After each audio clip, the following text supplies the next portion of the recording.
cuties, welcome back to the Moment Live. We are back like old school here because Meredith, our Catholic correspondent, is in Boston right now. Good morning. Good morning. How are you? It's really nice to be in Boston. And I was out to dinner with my sisters, who are big fans of the show the other night. And I was like, did I ever tell you guys that Rebecca lived in Boston? And they go, yeah, you did. A million times. No, not you, but like me. I was like, I know. So then last night we're out to dinner or we had dinner together. And my sister was talking about going up to Burlington, Vermont. And I was like, did I ever tell you that Rebecca lived in Burlington, Vermont? And my sister was like, no, you didn't. Like, wow. And so this was exciting new information. But yes, I'm home back in Boston. It's a beautiful day here in the city. And this is so fun because sitting across from me is producer Vienna, who's typically across the country from us, but she is with me today. So anyway, we'll be back in the studio next week, but it's really nice to be here. And I also haven't really gotten to come home for like more than 2 nights in a really long time. So it's really nice to have this time. I also like something that you get in the Northeast that you don't get in California. And I'm not complaining exactly, but like spring is so specific, like you don't really get that in California because it's always sort of within 15 striking distance. Yeah. Striking distance. Exactly. It's always somewhere between like late spring and deep summer. Like that's the range that we have here. I'm staying right across from the public garden flex. And I will say like the sirens are tempting me. I am Odysseus, drawn to this beauty. Like the willows are like going in and so there's little beautiful buds on the trees. And I'm like, why did I ever leave? But someone just, give me a good day in like January. I was going to say, yeah. Like that's some fucking Robert Frost bullshit and remind me of what this place is really like. So anyway, it's good to be here. What's going on in the news? Okay. Yeah. Today's a good day to be, zooming in from the Catholic capital of the United States because Trump has picked a fight with the Pope. And I want to hear all your takes on it. It's like, of all the people to pick a fight with, it's bizarre. Meanwhile, Iran talks collapse. So we're going to talk about that very briefly. Then we've got some Alix on Alix drama. It is like 2006 here because white women are out here fighting again. And we want to know why it's happening now. I had like a little bit of like background with meeting with Unwell. So I have some thoughts there. And then I'm so excited about this. We are going to talk with Mrs. Frazzled, who really we have watched her from the background push forward this story that has now resulted in Representative Eric Swalwell dropping out from the California governor race. He was surging ahead there, and now he's resigned from Congress. So we're going to talk to her about how she got that done. And really, we were talking about this offline. She's a hero to the Democratic Party. The Democrats should be thanking her for what she did. And so we're going to talk about, believing women, because I think that's what's going to save us. But first, my Catholic correspondent, my Boston cutie, tell us about the feud. Yeah, this is one of those things where I think that Trump just wanted to pick another fight with somebody. And so he's gone for Pope Leo. He posted, I guess it was Saturday going into Sunday. He posted which also I think on his part was very strategic because that's Sunday's the day in the Catholic Church, right? And it's also the day that often Pope Leo comes out, addresses the, crowd in St. Peter's Square, etc. So to do that on Saturday night, I think was actually quite strategic. And so he put out a statement that is absolutely unhinged, basically saying that Pope Leo is weak on crime, which last time I checked, really was not his job to be, tough on crime in any way. And I just would to remind people. What? I know. One of the biggest parts of the Catholic Church when it works well is forgiveness. And I would argue that a lot of people of the Catholic faith, especially of the priesthood and of course the Pope, have sort of a different view on crime than a lot of people do. That's Pope John Paul. That's true. Yeah. He's weak on crime because forgiveness. Like, the truth is, like, reconciliation. And, Pope John Paul II actually met with someone who tried to assassinate him. Like, so, Oh, interesting. like, I didn't know the that. track record of the Catholic Church is not really, I mean, listen, do we have some things that, if anything, we've been not really great on crime. Let's think about all the priests we hid. Like, it's the truth, okay? So anyway, my point is he picked this fight with the Pope. And of course, I think what this has only done is sort of further divided MAGA in a lot of ways because, the Pope, I think, does carry a lot of goodwill, even with MAGA Catholics. And what's funny is I was listening to your former boss, Scott Galloway, this morning, and he's like, well, this is really going to screw Trump up with the Christian evangelicals. And I was like, that the Christian evangelicals do not like the Pope, right? Like, yeah, right. This is very different. But anyway, I think this is a really bad fight to pick because the way that the Pope has responded has been incredibly measured. I also think that a lot of this stems from Trump hates feeling slighted. And I don't know if you are familiar with this, but Pope Leo was supposed to come back to the United States. He has not been back since he became Pope. And he was supposed to come back in part to celebrate the 250th anniversary of the United States. That was a real feather in Trump's cap. And now he is called off that trip and he is not coming for that celebration. And I think a lot of that is because of Trump. And he's not only doing that, I believe, I just was listening to somebody talk about this. I believe he's doing a celebration on a specific island in Italy that welcomes immigrants. And so that's a burn. It's a burn, but it is the sickest type of burn. It is the classiest burn, I don't know. I think this has all made the Pope look, I don't know. I'm Pope Leo for everything. But also he is not a political figure. I think that's part of what's so weird about this fight is Trump, this is not a president of another country. This is not an adversary. This is not somebody that you are negotiating with. He's weak on foreign policy. He's talking to David Axelrod. What are you talking about? He's the Pope.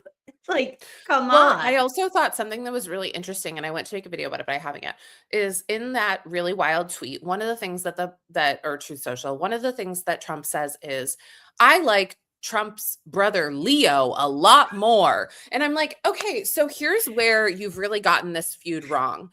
This is not like Taylor Swift and Brittany Mahomes. Remember when Brittany Mahomes came out and posted something in support of Trump, and it was right when I think Taylor had said she was voting for Kamala, and he was like, I like Brittany. And I'm like, you do realize, even though some people would argue, that Taylor Swift to millions of Catholics is not anointed by God. Okay. So when you come out and you go, I really prefer his brother who lives in a townhouse in the Villages. It's okay. And also, guess what? I'd like the moment to say something. We prefer John Prevost. Oh yes. Of course I've seen what the Pope is tweeting. I was going to say unhinged. He was an early mommy receiver here on this show. Right. We were ahead of our time. So we were ahead of our time.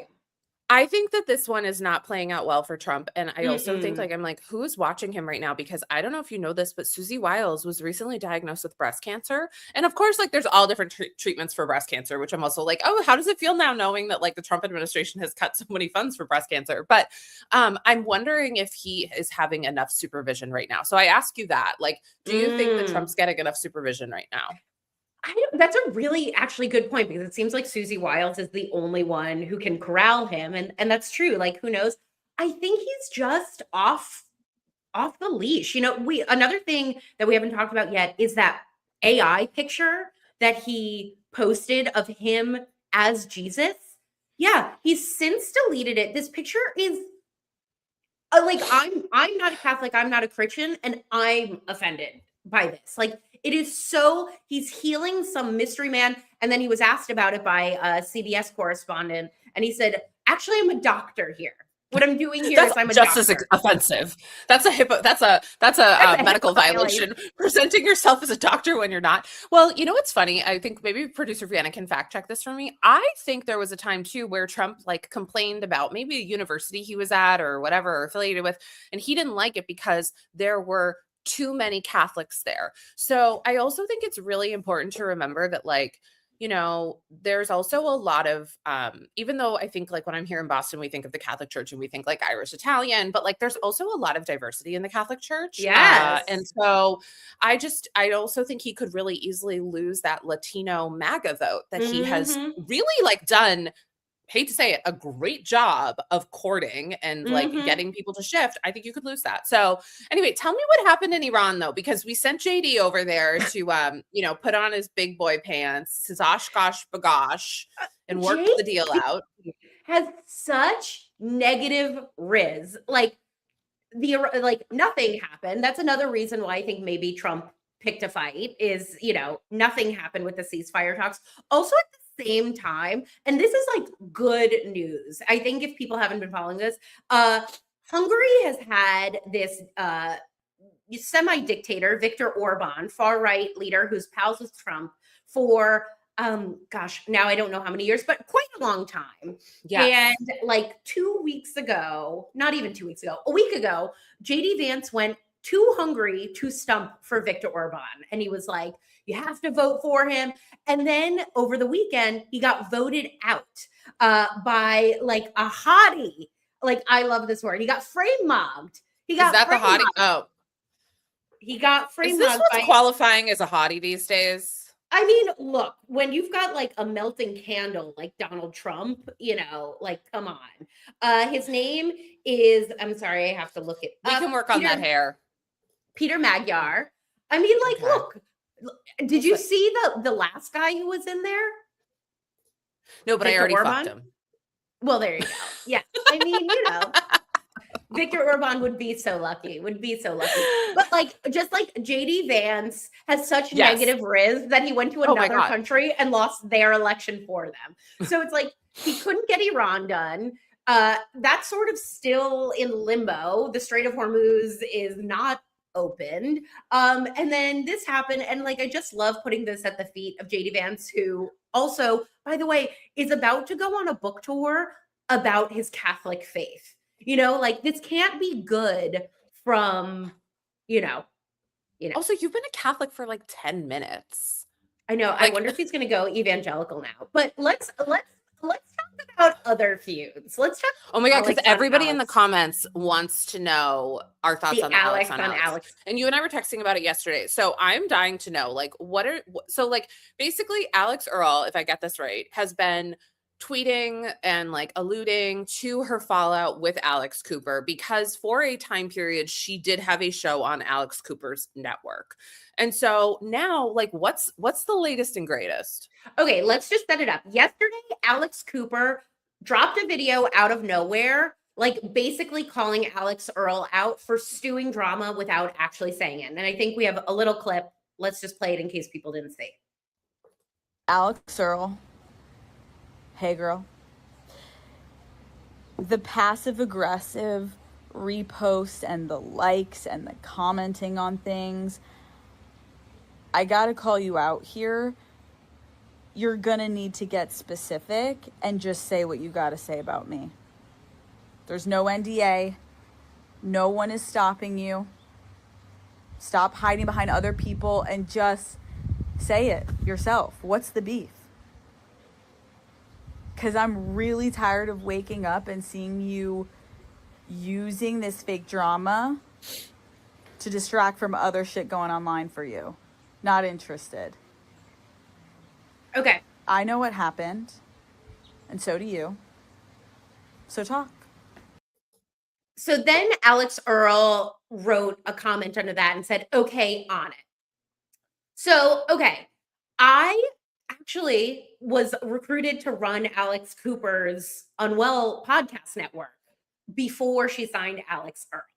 Like, just as she was getting started with the Unwell network, and I met with them, and like, I just knew this job wasn't for me. And this was before Alix You Earle. knew there was a better blonde out there for you. I knew there was a better blonde out there for me. Well, what I knew was that Alex Cooper is in it for Alex Cooper. Like, Sure. A fair amount of the meeting, I met with her husband who like runs her network. A fair amount of the meeting was about like how they're building a world around Alex. dynamics around, Yep.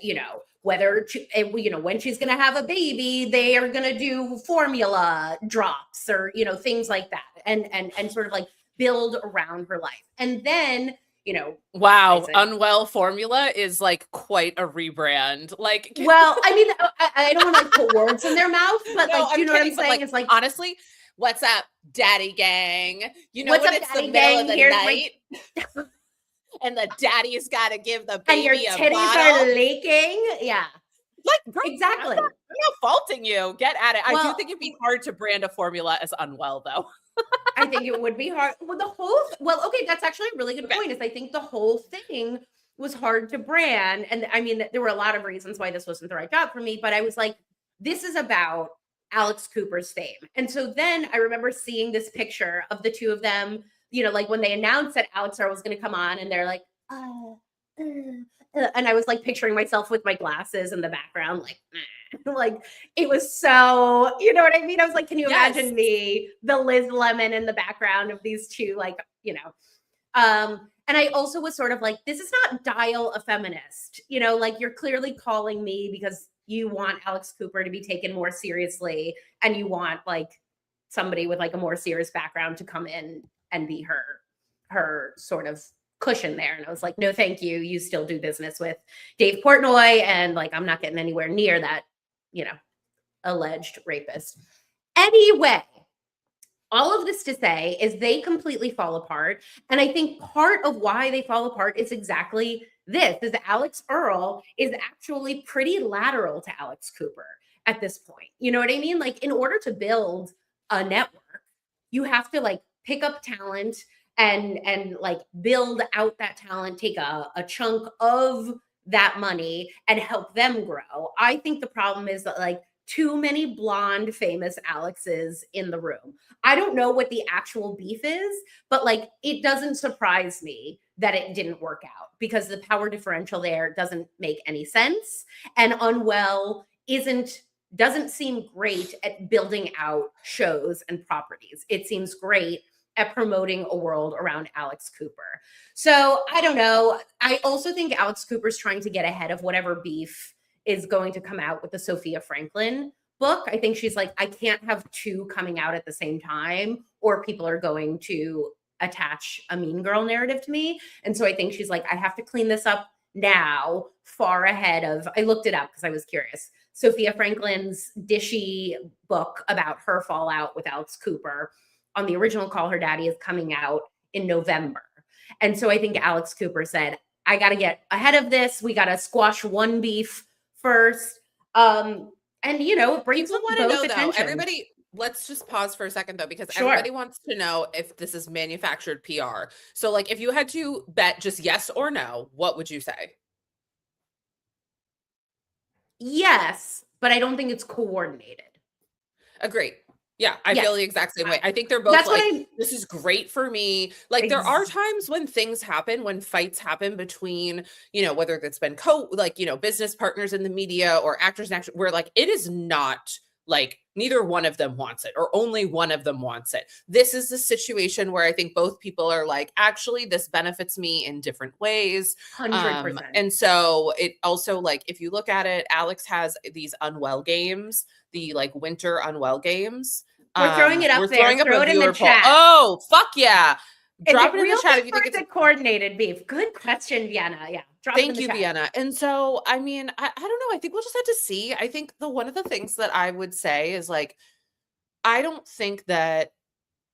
think one of the problems that a lot of people make in media is they latch on to people really quickly, even when like they might not be the right fit for who you are. Like I think Alex Exactly. Cooper should have known that like, hey, Alix Earle is a talent. She is. I will give her that. She is talented at what she does. And she should have said she's a talent, but she is not the right person to be in my network. She's not. That girl, comedian Grace, who used to be a Barstool, who's now with Alex. Great, perfect. That's like the perfect person, but don't latch on to talent just because they're famous. Like that's what happened with Hawk Tuah. People were like, I'm going to latch on. This is going to be great. No. 100%. I also think, I don't know, just like in watching Alex Cooper and like I've had a lot of conversations with people high up in media and entertainment who Yep. are like, it ain't good over there at Unwell. Like, it is not good at Unwell. I don't think that she's particularly good at running a podcast network. Like I said, I think that what she is good at is being a celebrity and like getting interviews at the right moment for the right thing. And I think she's good at navigating her own like financial structure and career. I don't think she's good at running a podcast business. Well, I'm sorry, but like it's April and you put out an Olympic Winter Games reality show, which is months after the Olympic. Like we're done with the Olympics, okay? Like I could care fucking less about these winter sports. All that we're craving, I'm here in Boston, all that anybody's craving is the spring. So even from that like little sort of thing, I was texting you about this last night. I'm like, that's not a good business move, is to launch a winter show in April. Yeah, I just don't think, I think that she has she's done a really good job of like positioning herself as a good businesswoman, but I think that her one truly good business move was building Call Her Daddy at the right time and getting that huge Spotify deal when they were giving, I mean, like, listen, I was a beneficiary of like a huge Spotify deal when they were giving out cash, and she's held on to this property, Call Her Daddy. I think everything else around her isn't quite meshing or gelling, and so it doesn't surprise me that shit fell apart with Alix Earle. But let's move on from that feud. Blondes on blondes, you know, God bless, you know, whatever. Yes, you're right. And you know what? Maybe this next guest, we have some serious things to talk to, but maybe if she has a minute at the end, we can ask her, you know, if she would use Unwell baby formula. We can find out. Anyway, we have with us today Mrs. Frazzled. You know her from the internet. She is a teacher, a mom, a political content creator who uses her platform to help people understand how education policy shapes our lives. And we've been watching for these last few weeks as she has been putting out claims that dozens of former staffers and people just associated with Representative Eric Swalwell were alleging that he had assaulted them. And after weeks of denying the claims and attacks from his allies, she was receiving those attacks, by the way, saying it was a hit campaign, that she's been being paid by MAGA. Okay. CNN and the San Francisco Chronicle released corroborated stories detailing horrific accounts of Eric Swalwell. Yeah, so like even I was shocked but when those accounts came out. You know, like I believed Arielle, obviously I believed these women. And then I read the story and I was like, oh my God. Like, I want to ask her about some of these details. Sorry, keep going. It was just shocking. Within hours, his California governor campaign imploded. I think he tried to keep it going for like 48 hours. And then he stepped down he was like, oh, I'm not going to be in the race. And then yesterday, he stepped down from being a member of Congress. So because he was about to be investigated. He was about to be investigated. And somebody just wrote to me and was like, I'm really worried that like now, because he stepped down, it's not going to be investigated the way that it could have. Mm-hmm. And then someone was like, release the Swalwell files. I'm like, well, let's be fair here. Okay. There's no files yet. Like the Epstein file, there's no, like, we can start corroborating evidence and collecting evidence, but we are like day one, baby. Yeah. So right. You know who has the files? It's our girl, Mrs. Frazzled. Who I think Whoa! Hi! Thank you so much for joining us. Of course. I'm so honored. I'm good. I mean, like, it's just like crazy. I need to like start limiting my days to like 1 or 2 hours of this shit because it's like very quickly. It's very consuming. It's like crazy. I mean, I have so much more respect than I had respect, of course, for investigative journalists before this. And now I'm like, I have no bone in my body that wants to be doing this for a living. And you are like, I bow down because holy smokes, it's hard. Let's start. I just want to start by saying, like, the Democratic Party owes you a debt of gratitude. Like, that is truly one of the things that came up to me. It's like, this was going to come out no matter what. Like, as we're seeing these allegations come out, like, they are horrific. There's no way this wasn't going to come out. And thank God you helped bring them to light before he became the governor of California. Or the nominee. Or the nominee. So can you just walk us through kind of how it came to be that you ended up collecting these stories? Yeah, I mean, I was hearing it from so many people that this was what we all have heard now. Men go on the fucking television and say is that it's an open secret. Oh, this is just how it is. This is how he's always been, like whatever. Like, and it's just that's not acceptable to me. I think that's absolutely ridiculous and a cop out. And the thing that I've realized throughout this entire process is there's like a really interesting bubble that exists in Washington, D.C., where not only do men like Eric Swalwell think that they're untouchable, but they also think that women should put up and shut up. And it's really annoying to me. And like, I don't get it at all. So I just thought it was a no brainer to like talk about this. I mean, I'm actually pretty shocked by the reaction, especially from people in DC and in who've known about this for so long. And I'm like, but like, why wouldn't you? It's true. It's not that it's like you're getting online and spreading rumors about somebody. It's literally true. And it's a dangerous man. So it's like I just knew that I needed to chiefly get these women in touch with each other because everybody thought they were the only ones. Everybody felt like, you know, this was like the most crazy secret of their life and nobody else had gone through this and maybe there was something they had done wrong and that's just not the case at all.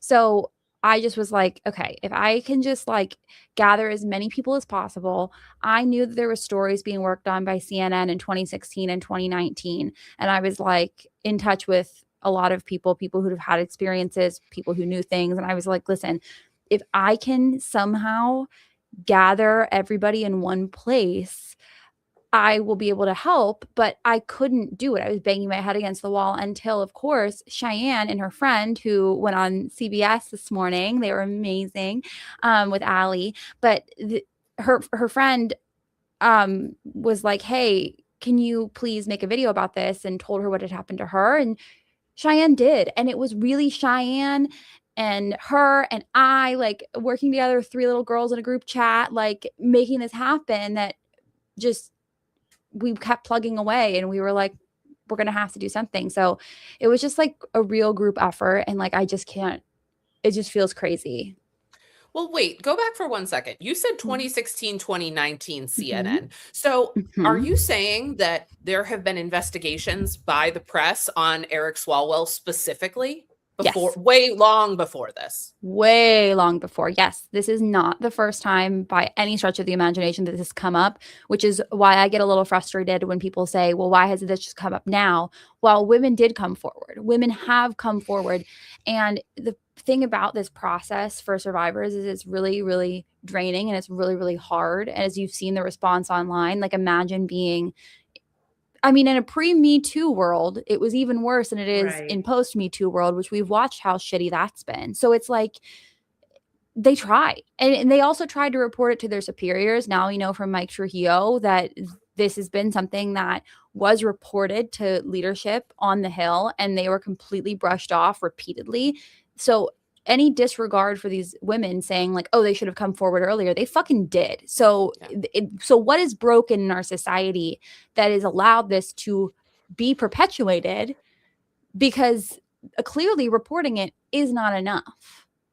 Period. Right. For those joining us, we're speaking with Mrs. Frazzled, who was the force behind bringing these allegations against Eric Swalwell. Like, I want to say 2 things. One, like, for all the people all my life who've said, like, women are gossipy, it's like, yeah, we have a whisper network and we need that whisper network in order to keep one another safe. And then here's what I really want to say and sort of pick your brain about is like somebody that I noticed come after you in a lot of ways, or maybe not you specifically, but like deny these allegations was Senator Ruben Gallego, who is close friends with Eric Swalwell. And, you know, one of the things that you said that is driving, like clearly, like my veins are popping. I get so angry. It's like people knew about this. You don't get to come out suddenly and be like, oh, Eric Swalwell, my best friend who I was stumping for and like telling these women to shut up turns out to be a horrific rape. Like you knew. And so I wonder if you could talk a little bit about that, the people who sort of came at you, and also like what you'd like to say to them today. Listen, a lot of them are watching, and I as you know, have no qualms about yapping. So here's the thing.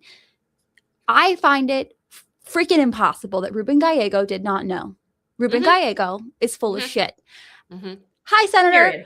Period. Sorry. Like, the thing for me is that I think what happened in my mind is that these men truly believed they did not know, because in their mind, they were thinking that it wasn't as serious, that this is just like, oh, it was a normal date. Oh, it's just, he just. Boys will be boys. Boys will be boys. And I boys. do think that there is a part of their brain that believes that everything was above board, in the sense that they don't think there is like a standard. Like, I think they're just like, I've heard men refer to this as affairs. right? I've No, men even post Like, and men all who of are this coming against out. him, like Right. men who are against him are saying like he had affairs, it was so horrible. And I'm like, oh no, there's a difference. Like, an affair, I mean, I'm not condoning it, but an affair, None of my business. None Right? of my business. There's affairs, then there's relationships with people who are your subordinates, then there's sexual assault. Okay. Like, these are very different things. I mean, the subordinates thing is not great, but it's like, if it had come out that Eric Swalwell had cheated on his wife with, like, Right. somebody who was like, I'm not saying None of my suspend business. someone's campaign for having an affair if it's like two consenting adults. Fucking figure out your marriage. That's not Yeah. what this is. No, and that's the thing that really came up for me when I was talking to, when this really like reached a fever pitch for me. It was a conversation about all of the men, by name, by the way, that are fucking other people in whatever Congress, because those hallowed halls are like a dorm room. It's like a dorm. It's disgusting. Like, people are banging all the time, and I don't have a problem with that. Everybody should, you know what? Whatever. What I have a problem with is when it becomes your subordinates. Yeah. Not even, and the thing is it's not even like senior staff that was the issue Right. here.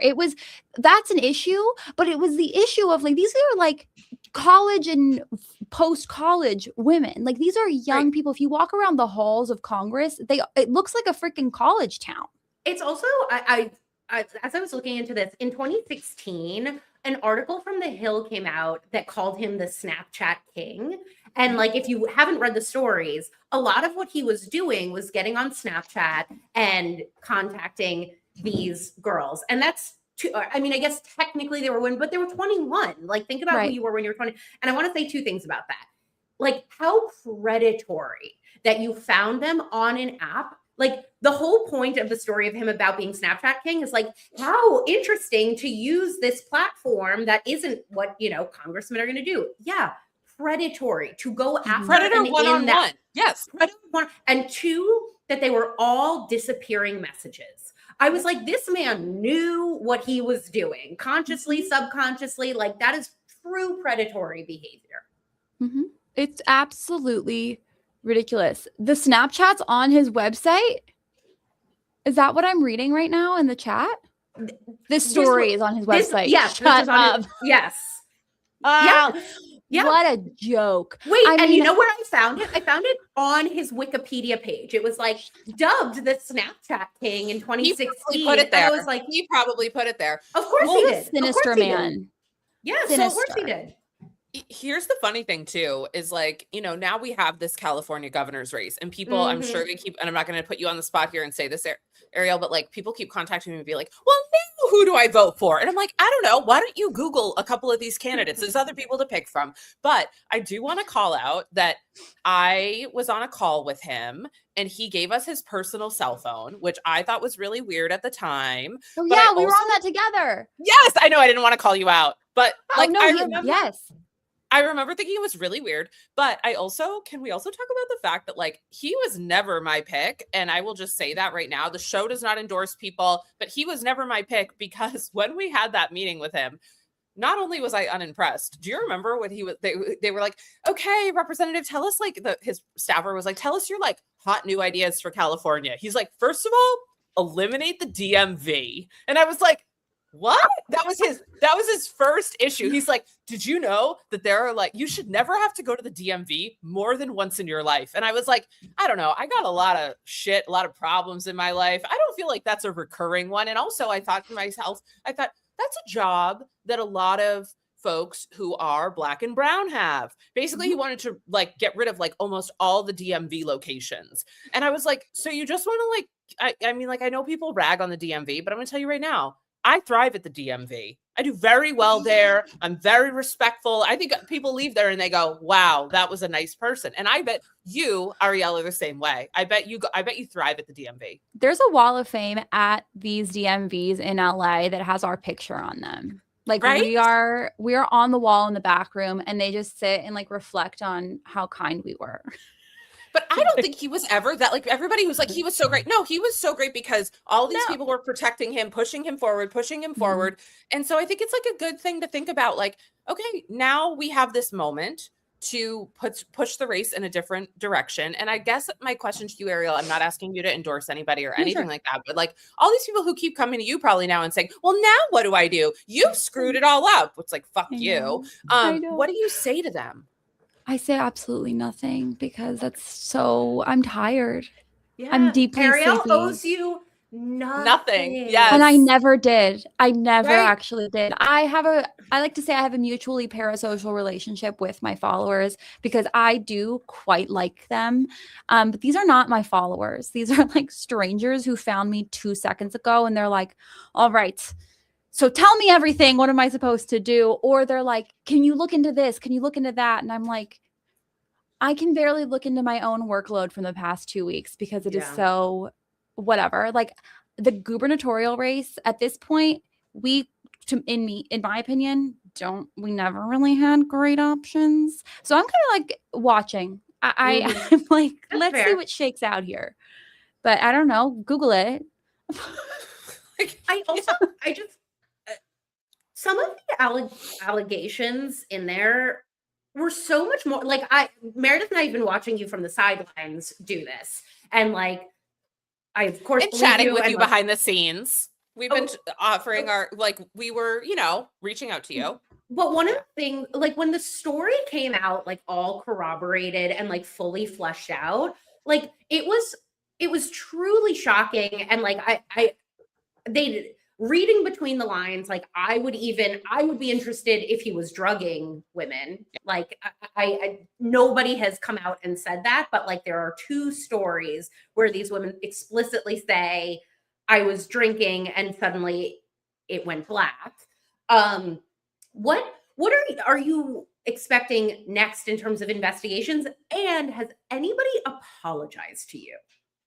We are still investigating. I was in touch with the incredible Allison Gordon, who even before the incredible Pamela Brown came on board with this at CNN, she's at CNN, who was working on those stories before. So they had a kind of historical knowledge. And she didn't ask for the exclusive. She was just so kind and gentle and sweet and had all this incredible knowledge about this situation that I was like, hey, you're going to get just everybody. I can't do this anymore. I'm going to lose my mind. She was like, great, roger that. All hands on deck. So she still is. And like, they're taking tips every single day. They're getting more and more and more. And I can't say more about what is coming, but I know a lot of people are concerned about him evading consequences now that he has dropped out of the Congress and he's dropped out of the race. I promise you, one of the biggest things for me is figuring out if we can change there are still loopholes in Congress's like sexual harassment reporting policy that need to be looked into. They have tightened them since 2018, 2021, and now we are not done. He will be facing more consequences, God willing. So that is ongoing. But at the same time, has anybody apologized to me? Nobody that I want to apologize to me. I mean, like his campaign they owe me such a huge apology.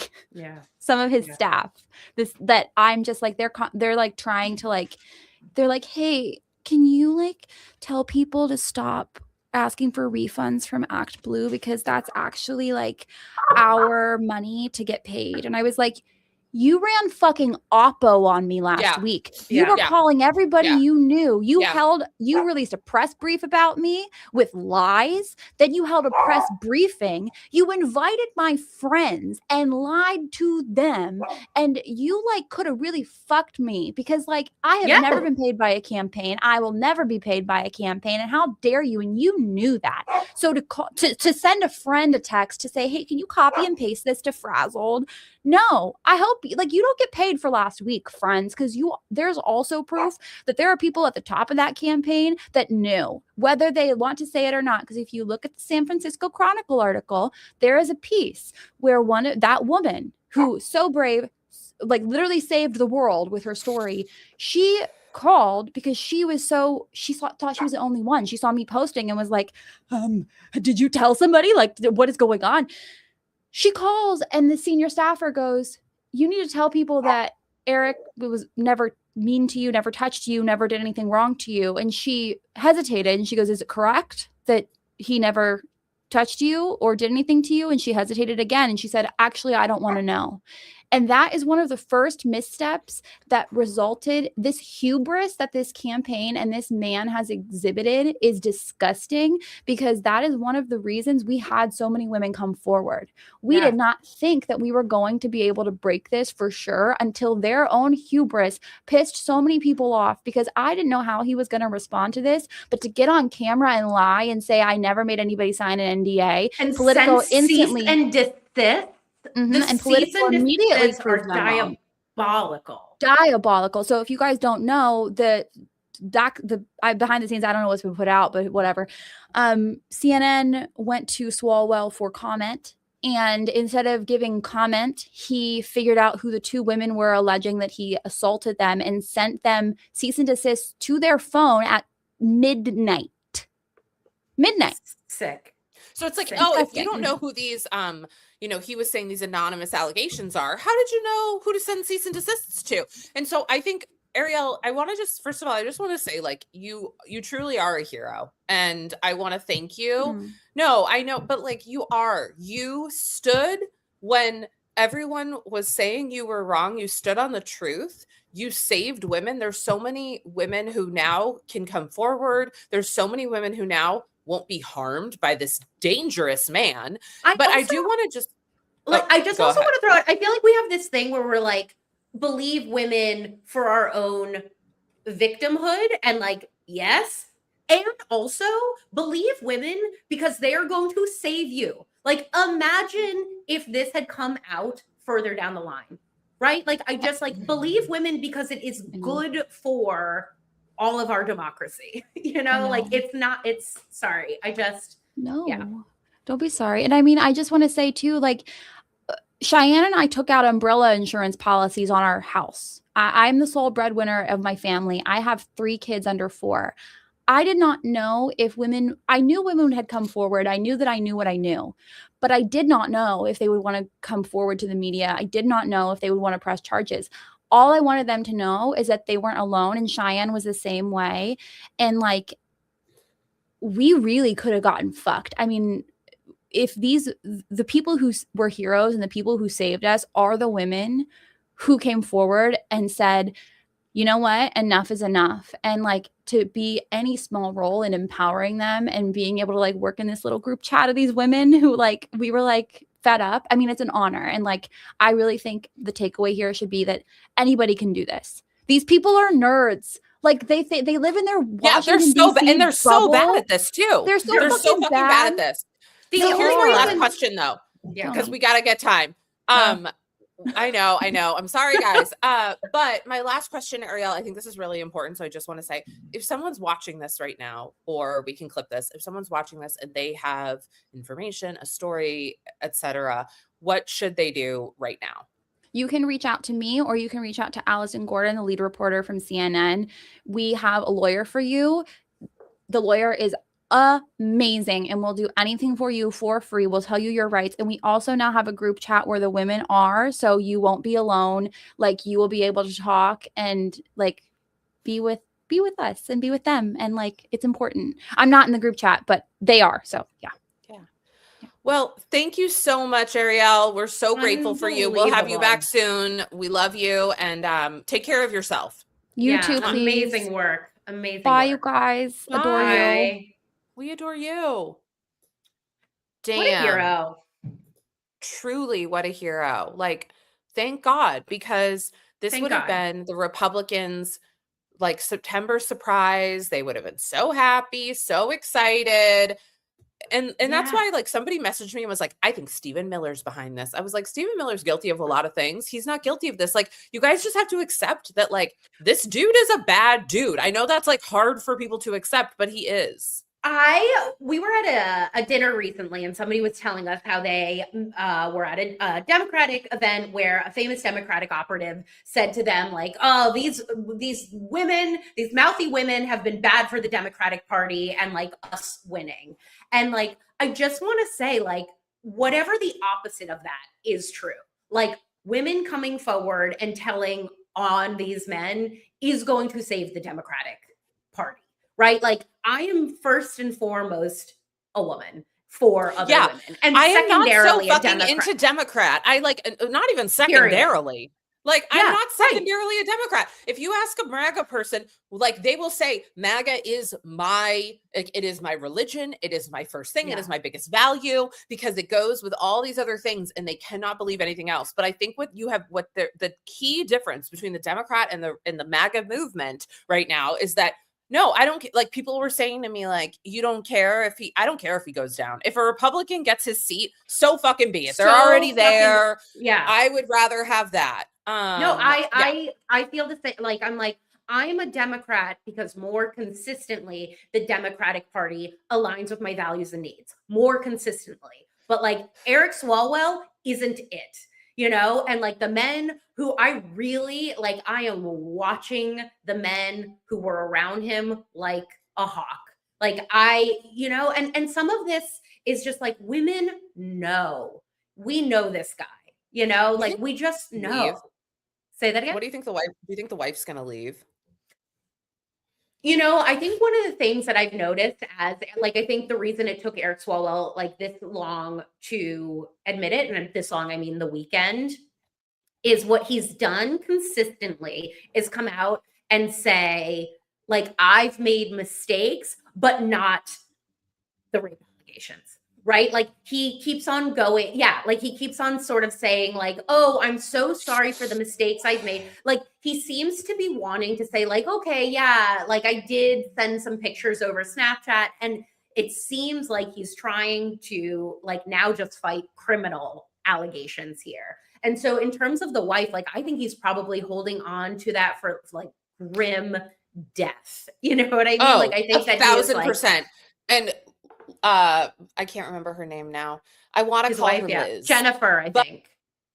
I don't know. I don't think it's Brittany, get the fuck out.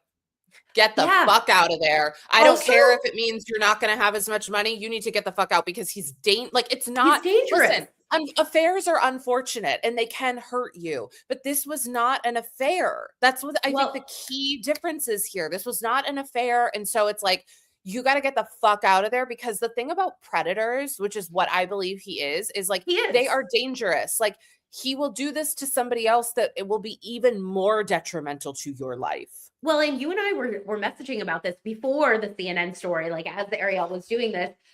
He released a video maybe like 2 weeks ago with his wife holding hands on the Santa Monica beach, and like her endorsing him, like this couple. And you could tell that he was using her as a shield. I'd never seen her before. I'd never seen her before. Then all of a sudden, once we started hearing the sort of rumblings on Threads, I said, look, I sent this to you. I said, look, he's posting like these pictures of the kids that aren't even great pics. Like, it was like a shitty pic at a soccer game. All of a sudden we're getting a happy Easter post. Oh, I didn't know you're religious now. Okay. But I was shocked, and I was like, oh, we're trotting out the wife because we're like, oh, hopefully that can keep it down. Good dad, whatever. So anyway, we're just going to have to see. So gross and so boring, right? Like, they do the same thing it's like, we know the playbook.